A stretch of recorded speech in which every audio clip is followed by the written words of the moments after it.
Hello. So hi Forbes. In this video, I'll be talking about how management is important in the NHL.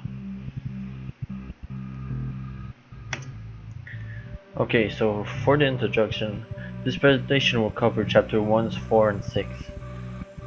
Chapter 1 will discuss the different types of management, continued by the fourth function of management. Then for chapter 4, I'll talk about workplace deviance and ethical responsibilities. And then for chapter 6, I'll be continuing with competitive advantage. So for the four types of managements, the top managers are here as you can see I have the top manager, middle manager, first line manager, and team leaders. So for the top manager, I wrote president of team. It's important for the president of team to create the context for change. He's the one putting the money in, so he wants to aim at long-term success. In that case, he'll find a GM that will be able to help him uh, get the right players and the right moves for him. For the middle managers, I put general manager. So the general manager is the one that will negotiate the contracts with the players and the coaches, and his job is to improve assets.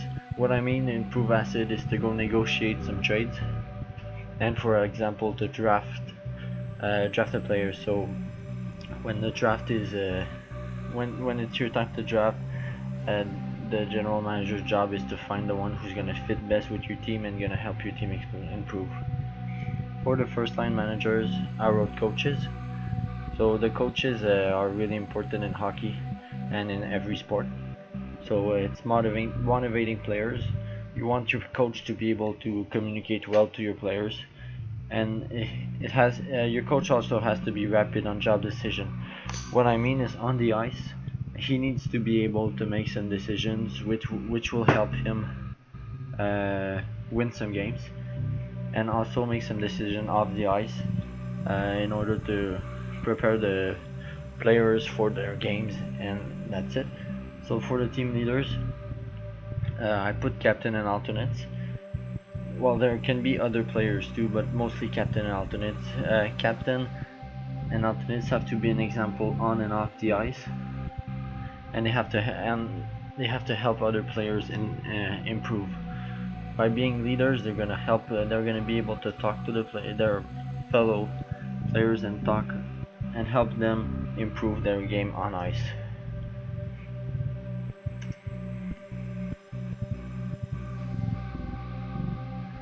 Okay, so then for the four functions of management, well, the four functions of management are planning, organizing, leading, and controlling. So first, for planning, you want to build a team to attain Stanley Cup. I think that's the goal for every GM in the league. They're trying to make their team the best possible in order to win the big honors. Then there's organizing. Organizing is mostly the GM's job. It's to get the right players when he needs them, and the right coaches too. So he wants to be able to make some moves in order to get the players which he think will be able to give him to get him to his goal. So leading, it's the coach's job to motivate the players. What I mean is that the coach needs to be there for the players, and the leading is a really important aspect in the NHL, as you want to lead your team in the playoffs and in order to reach a goal. And then controlling, well, controlling it's the job of both the coach and the GM. So the GM, you want to make trades in order to improve the chances of winning, and take hard decision to fire coach if not going well. And you want the coach to be able to help the players move on. Okay. So then for the workplace deviance, this is in chapter 4. So it's really important for the coaches to make the right decision, and for the players too. So the coaches implicate strict rules for players. If I have one example would be last week, 3 of the Calgary Flames players did not play at the games over against the Toronto Maple Leafs because they were late to a practice. So this shows that the NHL is the coaches are really strict about it, and it's normal because they want they're professional, so they're paying them millions of dollars. It's not just to play on the ice, it's to be there and to compete in order to win.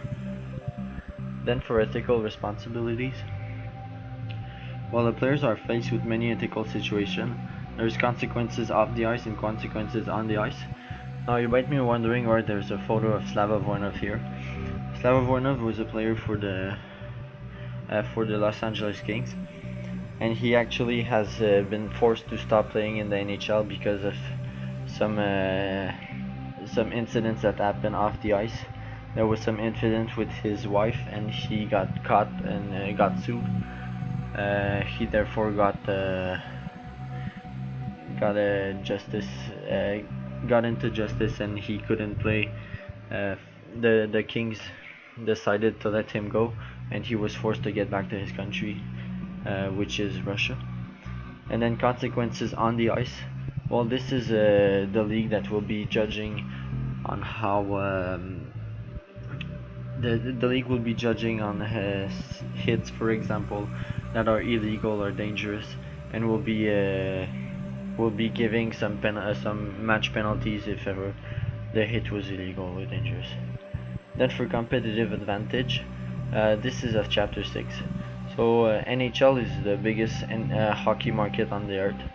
It actually has very low competition in the sport of hockey, as it's constantly growing, and players from all over the globe want to come to the NHL, since it's the biggest league and that it's where every big player wants to be. And then the competition is high towards other sports though. In North America, there's 4 major leagues. So there's baseball, NHL, NFL, and NBA. And there's also MLS that's becoming pretty big also. But then the NHL mostly rivals with the NBA and somewhat with the NFL. So with the NBA has a pretty similar schedule than the NHL. So the NHL is trying to get some of NBA fans to watch hockey instead. It's a constant battle that they are trying to change, but it is hard to change people for watching basket in order and to change them to watch hockey. So it's a constant battle that they are continuing, that they are constantly working on. So in conclusion, to conclude, as you can see, management is a big part of hockey, but not just hockey, all the other sports also. Therefore, management are making sports this much more fun to watch for us and the players to enjoy themselves as well. So thank you for listening. I hope you've enjoyed. See you soon.